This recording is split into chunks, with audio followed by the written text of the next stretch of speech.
Ashok sir ನಾನು ವಫ್ ಅದಾಲತ್ ಮಾಡಿದ್ದು. ಆ ವಫ್ ಅದಾಲತ್ ಇರ್ಲಿಲ್ಲ, ಅದಕ್ಕಿಂತ ಮುಂಚೆ ವಫ್ ಅದಾಲತ್ ಮಾಡುವಾಗ ಬೆಲ್ಲ ಸಾರು ಬಂದಿದ್ರು. ಆ ಮೀಟಿಂಗ್ ಅಲ್ಲಿ ಬೆಲ್ಲ ಸಾರು ಇದ್ರು. ಹಂಗೆ ಬಿಜಾಪುರಲ್ಲೂ ನಮ್ಮ ಮನೆ ಯತ್ನಾಳ್ ಅವ್ರಿಗೂ ಆಹ್ವಾನ ಕೊಟ್ಟಿದ್ರು, ಅವ್ರು ಬಂದಿರಲಿಲ್ಲ. ನಾನ್ ನೀವು ಹೆಗ್ಲೆಲ್ಲ ನನ್ನ ಹೆಸರು ಇಡಾತೀರ ಅಲ್ಲ, ನಾ ಎದಕ್ ಬಂದಿದ್ನಿ ಅಂದ್ರ ಅಲ್ಲಿ ಐತಲ್ಲ ಏನೋ ನೀವು ನಿಮ್ಮಿಂದ ಬರ್ತೇನು ಅಂತ ಆಗ್ಬಾರ್ದಂತ ನೋಡಕ್ ಬಂದಿದ್ದೆ. ಆ ತರ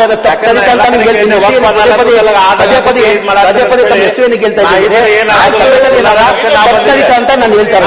ಹಾಗಾಗಿ ಯತ್ನಾಳ್ ಅವ್ರಿಗೂ ನಾವು ಆಹ್ವಾನ ಕೊಟ್ಟಿದ್ವಿ, ನೀವು ಬನ್ನಿ ಅಂತ. ಯತ್ನಾಳ್ ಲೋಕಲ್ ಅವರಿದ್ರು, ಲೋಕಲ್ ಬಂದಿಲ್ಲ ಅವರು. ಆಮೇಲೆ 3 ದಿನ ಆದ್ಮೇಲೆ ಪ್ರತಿಭಟನೆ ಇಟ್ಕೊಂಡು ಎಲ್ಲ ರೈತರ ಆಸ್ತಿ ಎಲ್ಲ ಒಬ್ಬೊಡಿಗೆ ತಗೊಂಡ್ಬಿಡ್ತಾವ್ರೆ. 2,000 ಎಕರೆ ಅಂತಾರೆ ಯಾವ್ದು ಊರಲ್ಲಿ, 2,000 ಎಕರೆ ಅಂತ ಹೇಳ್ಬಿಟ್ಟು ಪ್ರೊಟೆಸ್ಟ್ ಮಾಡಿರೋದು ತಮ್ಗೆಲ್ಲ ಗೊತ್ತಿದೆ, ಈ ರಾಜ್ಯ ಜನಕ್ಕೆ ಗೊತ್ತಿದೆ.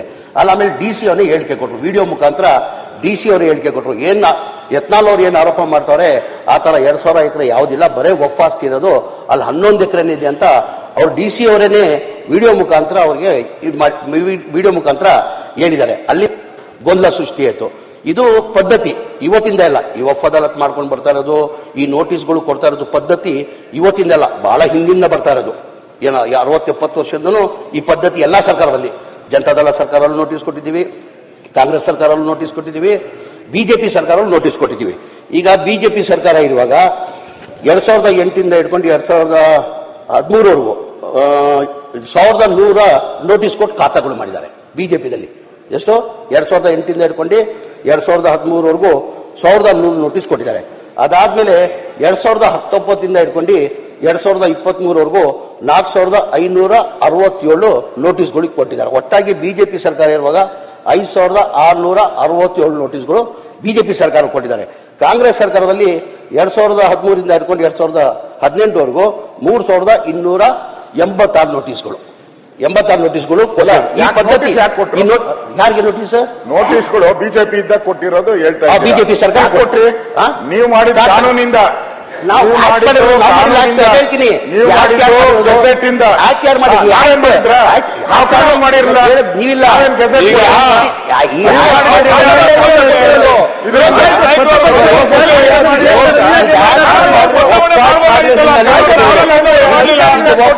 ಬಂತು.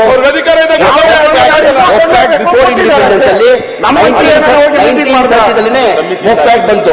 1930 ವಫ್ ಆಕ್ಟ್ ಬಂತು. ಅದಾದ್ಮೇಲೆ ಸ್ವಲ್ಪ ಚೇಂಜಸ್ ಮಾಡ್ಬಿಟ್ಟು 1923 ವಫ್ ಆಕ್ಟ್ ಇರೋದು. ಅದಾದ್ಮೇಲೆ ನಮ್ಮ ಸರ್ಕಾರದಲ್ಲಿ ಆಗಿದ್ದು, ನಮ್ಮ ಸರ್ಕಾರದಲ್ಲಿ ನೋಟಿಸ್ ಕೊಟ್ಟರೆ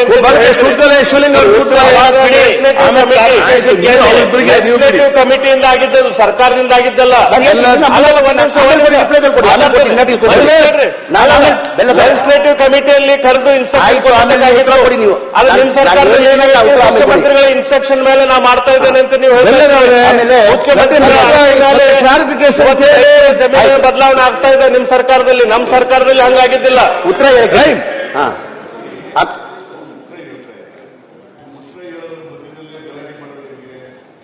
ನೀವು ಪರವಾಗಿ ಉತ್ತರ ಕೊಡ್ಲಿ, ಆಮೇಲೆ ಏನ್ ಕ್ಲಾರಿಫಿಕೇಶನ್ ಬೇಕು ನೀವು ಕೇಳಿ. ಅವರು ಉತ್ತರ ಕೊಡ್ಲಿಕ್ಕೆ ತಯಾರಾಗಿದ್ದಾರೆ. ಈಗ ಅಶೋಕ್ ಅವರು ಲೀಡರ್ ಆಫ್ ದಿ ಅಪೋಸಿಷನ್, ನೀವು ಅನೇಕ ವರ್ಷಗಳ ಕಾಲ ಮಂತ್ರಿಗಳಾಗಿದ್ರಿ. ಸರ್ಕಾರ ಉತ್ತರ ಕೊಡುವಾಗ ಮಧ್ಯೆ ಡಿಸ್ಟರ್ಬ್ ಮಾಡಿದ್ರೆ ಅವ್ರು ಉತ್ತರ ಕೊಡಕ್ಕಾಗತ್ತಾ? Let him reply. ಆಮೇಲೆ ಕೇಳಿ, ಏನ್ ಬೇಕಾದ್ರೂ ಕೇಳಿ, ಬರ್ಕಳಿ ಕೇಳಿ. ಆಮೇಲೆ ಈ ವಫ್ ಆಕ್ಟ್ ಬಂದಿರೋದು ಹೇಳ್ತಾ ಇದ್ದೀರಾ, ಸ್ವಾತಂತ್ರ್ಯ ಬರೋದ್ರಿಂದಲೇ ಮುಖ್ಯಮಂತ್ರಿಗಳು ಹೇಳಿದ್ದಾರೆ ಮಂತ್ರಿಗಳು ಉತ್ತರ ಕೊಡುವಾಗ ನೀವೆಲ್ಲ ಡಿಸ್ಟರ್ಬ್ ಮಾಡಬಾರ್ದು ಅಂತ. ನಾನು ಹಂಗೆ ವಿರೋಧ ಪಕ್ಷ ನಾಯಕ ಮಾತಾಡುವಾಗ 12 ಜನ ಎದ್ದು ನಿಂತ್ಕೊಂಡು ಮಾತಾಡಕ್ಕೆ ಬಿಡಲಿಲ್ಲ. ಇಲ್ಲ, ಇನ್ಮೇಲೆ ಮಾತಾಡಕೊಡಲ್ಲ ಬಿಡಿ. ಇನ್ಮೇಲೆ ಯಾರು ಮಾತಾಡಲ್ಲ. 12 ಜನ ಇನ್ಮೇಲೆ ಯಾರು ಮಾತಾಡಲ್ಲ, ಮಾತಾಡಕ್ಕೆ ಬಿಡಲಿಲ್ಲ. ನೀವ್ ಹೇಳ್ತೀರಾ, ನೀವು ಗಲಾಟೆ ಮಾಡ್ತೀರಿ, ಅಂತ ಹೇಳಿ ಒಂದೊಂದ್ಸಾರಿ ಕಂಟಿನ್ಯೂಯಸ್ ಆಗಿ ಮಾತಾಡಬಾರ್ದು ಅಂತೇನಿಲ್ಲ. ಅವ್ರಿಗೆ ಅನುಮಾನ ಬಂದಾಗ ಕೇಳ್ತಾರೆ. ನೀವು ಉತ್ತರ ಕೊಡಕ್ ಆಗಲ್ಲ ಅಂತಂದ್ರೆ ಕೊಡಬೇಡಿ. ಅಲ್ಲ, ವಿರೋಧ ಪಕ್ಷ ನಾವು ಮಾತಾಡುವಾಗ ಅವ್ರದ್ದೇನಿದೆ ನಾವು ವಿರೋಧ ಪಕ್ಷದವ್ರು ಮಾತಾಡುವಾಗ ಯಾರು ಉತ್ತರ ಯಾರು ಪ್ರಶ್ನೆ ಮಂತ್ರಿ ಕೊಡಬೇಕು. ರೂಲಿಂಗ್ ಪಾರ್ಟಿಯವರು ಉತ್ತರ ಕೊಡುವಾಗ ಯಾರು ವಿರೋಧ ಪಕ್ಷದವರು ಮಾತಾಡಬಾರ್ದು ಅಂತ let us pass A resolution, let us take A decision in this house. ಅಲ್ಲ ಹಂಗೆ ಆಗಲ್ರಿ, ಹಂಗ ಆಗೋದಿಲ್ಲ. ಅಲ್ಲ ನಮ್ಗೆ ಹೇಳ್ತಾ ಇದ್ದೀರಲ್ಲ ನೀವು, ಉತ್ತರ ಕೊಡಕ್ಕೆ ನೀವು ಮಾತ್ರ ಮಾತಾಡಬೇಡಿ. ತಗೋಬಹುದು, ನಾವು ಮಾತಾಡ್ತಾ ನೀವು ಡಿಸ್ಟರ್ಬ್ ಮಾಡಬೇಡಿ. ಹಾಗೆಲ್ಲ ಈಗ ಅವ್ರು ಉತ್ತರ ಕೊಡ್ಲಿ, ಅವ್ರು ಉತ್ತರ ಕೊಡ್ಲಿ. ಅಲ್ಲ, ನಮ್ಮ ಮಾತಿಗೆ ನಾವು ತಗೊಳ್ತೀವಿ ಸರ್. ಏನು ಕೇಳಲೇಬೇಡಿ ಅಂತ ಹೇಳಕ್ ಹೋಗಲ್ಲ. 3 ಜನ 4 ಜನ ಒಟ್ಟಿಗೆ ಎದ್ದು ನಿಂತ್ಕೊಂಡು ಕೇಳಿದ್ರೆ ಏನು ನನಗೆ 12 ಜನ ಉತ್ತರ ಹೆಂಗೆ? 12 ಜನ ಎದ್ದು ನಿಂತ್ಕೊಂಡ್ರು ಇರೋರೆಲ್ಲ ಇನ್ಮೇಲೆ ಮಾತಾಡಲ್ಲ, ಇನ್ಮೇಲೆ ಮಾತಾಡಲ್ಲ, ಬಟ್ ಮಾತಾಡಲ್ಲ. ನೀವೇ ರೆಕಾರ್ಡ್ ತೆಗೆಸ್ಕೊಂಡು ಮಾಡಿದ್ರೆ ನಿಮ್ ಫೋರ್ಸ್ ಅಲ್ಲಿ ಕೇಳೇ ಇಲ್ಲ ಸರ್, ನಿಮ್ ಫೋರ್ಸ್ ಅಲ್ಲಿ ನಾವು ಕೇಳೇ ಇಲ್ಲ ಸರ್. ರೆಕಾರ್ಡ್ ತೆಗೆದು ಮುಖ್ಯಮಂತ್ರಿಗಳು ರೆಕಾರ್ಡ್ಸ್ ತೆಗಿಸಿ ನೋಡಿ ಯಾರ್ಯಾರು ಡಿಸ್ಟರ್ಬ್ ಮಾಡಿದ್ರು, ಎಷ್ಟೇ ಜನ ಎದ್ದಿದ್ರು. ಇನ್ಮೇಲೆ ಮಾಡಲ್ಲ ಅಂತ ಬಿಡಿ, ಇನ್ಮೇಲೆ ಮಾಡಲ್ಲ. ನಮ್ಗೆ ಹೇಳ್ತೀರಾ ನೀವು ಸಾವಧಾನವಾಗಿ ನಡ್ಕೊಳ್ಳಿ. ನಮ್ಮವ್ರು ಮಾಡೋದೇ ಹಿಂಗೆ, ನಮ್ಮವ್ರು ಇದೇ ಕೆಲಸದಲ್ಲೇ ಬಂದಿರೋದು, ಅದೇ ಅಭ್ಯಾಸ ಅವ್ರಿಗೆ ಅನ್ನೋ ತರ ಹೇಳ್ತಾ ಇದ್ದ. ಅದೇ ಅಭ್ಯಾಸ ಆದ್ರೆ ಬಿಟ್ಬಿಡೋಣ. ನನಗೆ ಹೋದ್ ಸಾರಿ ಉತ್ತರನೇ ಕೊಡಕ್ ಬಿಡ್ಲಿಲ್ಲ, ಬಾವಿಗೆ ಇಳಿದು ಬಿಟ್ರಿ. ಹೌದು, ನೀವು ಉತ್ತರನೇ ಕೊಡಕ್ ಬಿಡ್ಲಿಲ್ಲ. ಅಲ್ಲ ಸರ್, ನೀವು ನಮಗೆ ಮಾತಾಡಕ್ಕೆ ಬಿಡ್ಲಿಲ್ಲ, ಅವ್ರು ಮಾತಾಡಕ್ಕೆ ಬಿಡ್ಲಿಲ್ಲ, ಅನಿವಾರ್ಯವಾಗಿ ಬಾವಿಗೆ ಹೋದ್ವಿ ನಾವು. ಈಗ ನೋಡಿ, ಪ್ರಜಾಪ್ರಭುತ್ವ ವ್ಯವಸ್ಥೆಯಲ್ಲಿ ಸಂಸದೀಯ ಚೌಕಟ್ಟಿನಲ್ಲಿ ಕೆಲಸ ಮಾಡುವಾಗ ಅನುಮಾನಗಳಿದ್ದಾಗ ಕೇಳಬೇಕು. ಬಟ್ ಅದನ್ನೇ ಒಂದು ಕಂಪ್ಲೀಟ್ ಆಗಿ ಉತ್ತರ ಕೊಡಕ್ಕೆ ಬಿಡೋದೇ ಇಲ್ಲ ನಾವು ಅನ್ನೋ ತರ ಆಗ್ಬಾರ್ದು, ಪರಿಸ್ಥಿತಿ ನಿರ್ಮಾಣ ಆಗ್ಬಾರ್ದು. ಇಲ್ಲ ಸರ್, ಒಬ್ಬೊಬ್ರು ಎದ್ದು ನಿಂತ್ಕೊಂಡು ಮಾತಾಡ್ಲಿ. ಈಗ ನಾನ್ ಮಾತಾಡುವಾಗ ಯಾರಿಗೋ ಒಬ್ಬರಿಗೆ ಡೌಟ್ ಬರ್ತದೆ, ಒಬ್ರು ಎದ್ದು ನಿಂತ್ಕೊಂಡು ಮಾತಾಡ್ಲಿ, ಕೇಳಲಿ, ನಂದೇನು ಅಬ್ಜೆಕ್ಷನ್ ಇಲ್ಲ. ನಾನು ಎಲ್ಲರೂ ಎದ್ದು ನಿಂತ್ಕೊಂಡು ಗಲಾಟೆ ಮಾಡಿದ್ರೆ ನಾವು ಮಾತಾಡೋದಂಗೆ. ನಮ್ ಸ್ಪೀಕರ್ ಅವರು ಬುಲೆಟ್ ಟ್ರೈನ್ ತರ ಇರ್ತಾರೆ, ಆಯ್ತಾ ಆಯ್ತಾ ಆಯ್ತಾ ಆಯ್ತಾ ಆಯ್ತಾ ಅಂತ ಹೇಳ್ತಾನೆ ಇರ್ತಾರೆ. ಬುಲೆಟ್ ಟ್ರೈನ್ ಅವ್ರಿಗೆ ಗೊತ್ತಿದೆ, ಅವ್ರು ಸಾಕಷ್ಟು ಅನುಭವ ಆಗಿದೆ, ಅವ್ರು ಮಾತಾಡ್ತಾರೆ. ಬೇರೆಯವ್ರನ್ನ ಮಾತಾಡಿದ್ರೆ ವಿರೋಧ ಪಕ್ಷದ ನಾಯಕರು ಮಾತಾಡುವಾಗ, ಅಥವಾ ಅಶ್ವಥ್ ನಾರಾಯಣ ಮಾತಾಡುವಾಗ, ಅಥವಾ ಡೆಪ್ಟಿ ಲೀಡರ್ ಮಾತಾಡುವಾಗ, ಇನ್ಯಾರೋ ಬೇರೆಯವ್ರು ಮಾತಾಡುವಾಗ, ಸುನಿಲ್ ಮಾತಾಡುವಾಗ ಹೇಳಿದ್ರೆ ಸ್ಪೀಕರ್ ಇದ್ದಾರೆ, ಸ್ಪೀಕರ್ ಕಂಟ್ರೋಲ್ ಮಾಡ್ತಾರೆ. ನಾವು ಹಾಗಂತೇಳಿ ಅವ್ರು ಮಾತಾಡ್ತಾರೆ ನಾವು ಮಾತಾಡ್ತೀವಿ ಅಂತ ಅನ್ಬಾರ್ದು. ಆಯ್ತು, ಆಗಿಲ್ಲ ಆಗಿಲ್ಲ, ಅವ್ರು ಮಾಡೋದೇ ತಪ್ಪು ಹೇಳ್ಬೇಕು. ಈಗ ಎಲ್ಲ ಮನೆ ಅಶೋಕ್ ಸಾಹೇಬ್ ಹೇಳ್ದಂಗೆ ಈ ಆಕ್ಟ್ ಇವತ್ತಿಂದ ಇಲ್ಲ, ಬಿಫೋರ್ ಇಂಡಿಪೆಂಡೆನ್ಸ್ ಅಲ್ಲೇನೆ 1913 ಆಕ್ಟ್ ಆಗಿರೋದು. ಏನೇ ಹಿಂದಿನ ಬಿಫೋರ್ ಇಂಡಿಪೆಂಡೆನ್ಸ್ ಬ್ರಿಟಿಷ್ ಕಾಲದಲ್ಲೇನೆ 1930 ಓದ್ತೀನಿ, ಡೀಟೇಲ್ ಕೊಡ್ತೀನಿ ನಾನು. 1930 ಆಕ್ಟ್ ಆಗಿರೋದು. ಅದಾದ್ಮೇಲೆ ಸ್ವಲ್ಪ ಚೇಂಜಸ್ ಮಾಡಿ ತಿರ್ಗಾ 1923 ಅಲ್ಲಿ ಇನ್ನೊಂದು ಆಕ್ಟ್ ಮಾಡ್ತಾರೆ.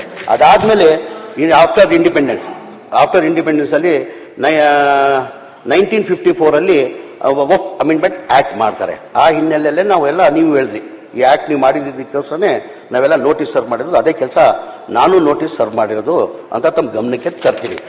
ಜೊತೆಯಲ್ಲಿ ಒಂದು ಸುಪ್ರೀಂ ಕೋರ್ಟ್ ಆದೇಶ ಆಗಿದೆ, ತಮಗೆಲ್ಲ ಗೊತ್ತಾಗ 1998 ಅಲ್ಲಿ ಒಂದು ವಫ್ ಇಟ್ ಇಸ್ ವಫ್ ಅಂತ ಹೇಳ್ಬಿಟ್ಟು ಸುಪ್ರೀಂ ಕೋರ್ಟ್ ಅಲ್ಲಿ ಆದೇಶ ಆಗಿರೋದು ತಮಗೆಲ್ಲ ಗೊತ್ತಾಗಿದೆ. ಅದಾದ್ಮೇಲೆ ಲಾ ಡಿಪಾರ್ಟ್ಮೆಂಟ್ ಇಂದ ಒಂದು ಒಪಿನಿಯನ್ ಕೇಳ್ತಾರೆ, ಲಾ ಡಿಪಾರ್ಟ್ಮೆಂಟ್ಗೆ ಒಂದು ಒಪಿನಿಯನ್ ಕೇಳ್ತಾರೆ. One Waqf it is Waqf ಇದೀಗ ಅಪ್ಲಿಕೇಬಲ್ ಆಗ್ತದ ಅಂತ ಕೇಳ್ತಾರೆ. ಇಮಾನ್ ಅಬಾಲಿಷನ್ ಆಕ್ಟ್ ಅದಕ್ಕೆ ಇಂಪ್ಲಿಮೆಂಟ್ ಆಗ್ತದಂತ. ಅದಲ್ಲಿ ನಿಮ್ಮ ಸರ್ಕಾರ ಇರುವಾಗ ಮೋಸ್ಟ್ ಪ್ರಾಬಬ್ಲಿ ಸಮ್ಮಿಶ್ರ ಸರ್ಕಾರ ಇರ್ತದೆ 2019 ಇಲ್ಲ ಬಿಜೆಪಿ ಸರ್ಕಾರ ಇರ್ಬೋದು.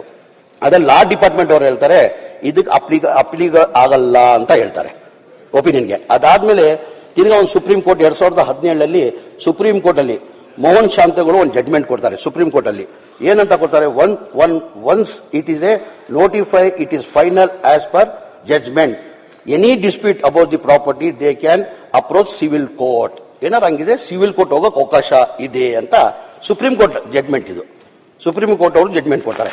ಅದಾದ್ಮೇಲೆ ಕೇಂದ್ರ ಸರ್ಕಾರ ತಮಗೆಲ್ಲ ಗೊತ್ತಿರೋದು, ನಾನು ಪದೇ ರಿಪೀಟ್ ಮಾಡಕ್ ಹೋಗಲ್ಲ. ನಿಮ್ದೇ ಮ್ಯಾನಿಫೆಸ್ಟೋದಲ್ಲಿ ಎನ್ಕರೇಜ್ಮೆಂಟ್ ತೆಗಿಬೇಕಂತ ಆಗಿರೋದು ತಮಗೆಲ್ಲ ಗೊತ್ತು. ಮೊನ್ನೆ ಹೇಳಿದ್ದೀನಿ, ತಿರ್ಗಾ ಪದೇ ಹೇಳಕ್ ಹೋಗಲ್ಲ. ಕೇಂದ್ರ ಸರ್ಕಾರ ಏನ್ ಮಾಡ್ತಾರೆ, GPS ಮ್ಯಾಪಿಂಗ್ ಅಂತ ಹೇಳ್ಬಿಟ್ಟು GPS ಮ್ಯಾಪಿಂಗ್ ಅಂತ ಮಾಡ್ಬಿಟ್ಟು 2014 ಹಿಡ್ಕೊಂಡು 2022 ₹5,99,00,000 ಅನುದಾನ ನಮ್ಮ ರಾಜ್ಯಕ್ಕೆ ಕೊಟ್ಟಿದ್ದಾರೆ. ಇಡೀ ರಾಜ್ಯಕ್ಕೆ ಕೊಡ್ತಾರೆ. 325 ಕೋಟಿ ಕೊಟ್ಟವ್ರೆ. ಇಡೀ ದೇಶಕ್ಕೆ ಎಲ್ಲಾ ರಾಜ್ಯಕ್ಕೆ ದುಡ್ಡು ಕೊಡ್ತಾರೆ. ನಮ್ಮ ರಾಜ್ಯಕ್ಕೆ ಸರ್ವೆ ಮಾಡಿಸಿ ಅಂತ ಹೇಳ್ಬಿಟ್ಟು 6 ಕೋಟಿ ಅನುದಾನ ಕೇಂದ್ರ ಸರ್ಕಾರ ಕೊಟ್ಟಿದೆ. ಕೇಂದ್ರ ಸರ್ಕಾರದಿಂದ ಪ್ರತಿ ವರ್ಷ ಕೊಟ್ಕೊಂಡು ಬರ್ತಾವ್ರೆ. ನಮಗೆ 2014 ಹಿಡ್ಕೊಂಡು 2023 ಅನುದಾನ ಬಂದಿದೆ.